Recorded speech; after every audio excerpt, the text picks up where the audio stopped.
I just thought I'd come on here and do a very quick little how-to video. So one of the things that were asked for when we put out our request was how to do off the edge die cutting. So sort of I read that as how do you do die cutting off the edge of your cardstock? So maybe I see that as partial die cutting when you've not got your split unity dies. So here is a piece of card and I've got 13 centimetres there, 6.5 centimetres there, and then that's just whatever was left of my cardstock. I've got one of my foundation circles and I'm going to put it so that it is roughly half and half over this line. So I've got half of it protruding and then doesn't matter about this piece. So I'm going to tape it down. So it's really important that you use tape for this. And this is going to make me a shaped card, but I only want a semicircle of a cut. So I don't want this bit to cut. I only want this bit to cut. So if I run this through my die cutting machine like this, the whole thing's going to cut. So I'm just going to end up with a circle with a score line in the middle. What I need to do is I'm going to tape this onto my cardstock, onto my plates, and I'm just using that as a guide. And then I'm going to take my top plate and I'm just going to lay my top plate over the bit that I want to cut. So we all know that die cutting works with pressure. So there's nothing on top of here. So that means there's no pressure. That means that can't cut. Now I have to just hold this up until it grips. There we go.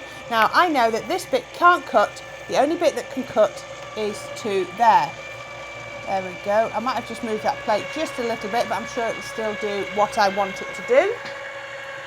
Let's see that all the way through. 18 seconds with my trusted cut and boss, and it is through. So there we go. This is now die cut just up to the line. Can you see? We've just got it there. I can now fold this on the score line. Let's move this out of the way. I've just got a couple of very quick mats and layers, and we'll talk about mats and layers on another tutorial.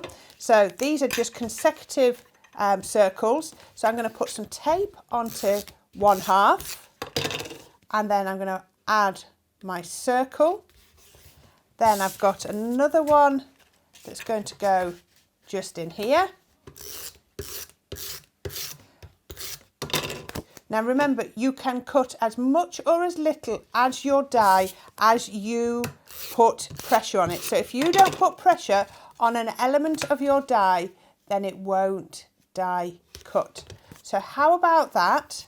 A very quick over the edge card shape. So just using half of the circle. I'm going to show you one more way that you can do over the edge die cutting. So maybe not doing your card shapes. So what I've got here, I'm going to bring back my plates. There we go. And I have got, this time, I've got a piece of cardstock. Let me make sure I've got this the right way round. Yep. So I'm going to have it that way round, and I've got my shaped die. So I'm going to pop my shaped die on just to there. Again, I need some tape, and I'm going to tape it to here. So again, I've just taped it down, and I'm going to put my plates just where I want them to be. The other way, if you find it easier to do this, I'll bring it in here, is you can just, I want it to cut to there so I can line it up. So I've actually got this off the end of the plate, and then you know there's no way that it can cut. So that means that then I can line my plates up neatly. It's entirely up to you which way you do it. Perhaps this way feels more natural. So let me lift that up.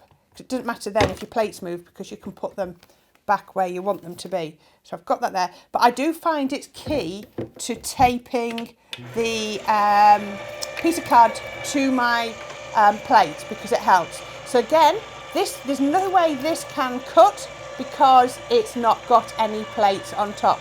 18 seconds. So I've now got a diamond, and I'm only going to get let's say a triangle cut from that, because it's not got pressure on the rest of it.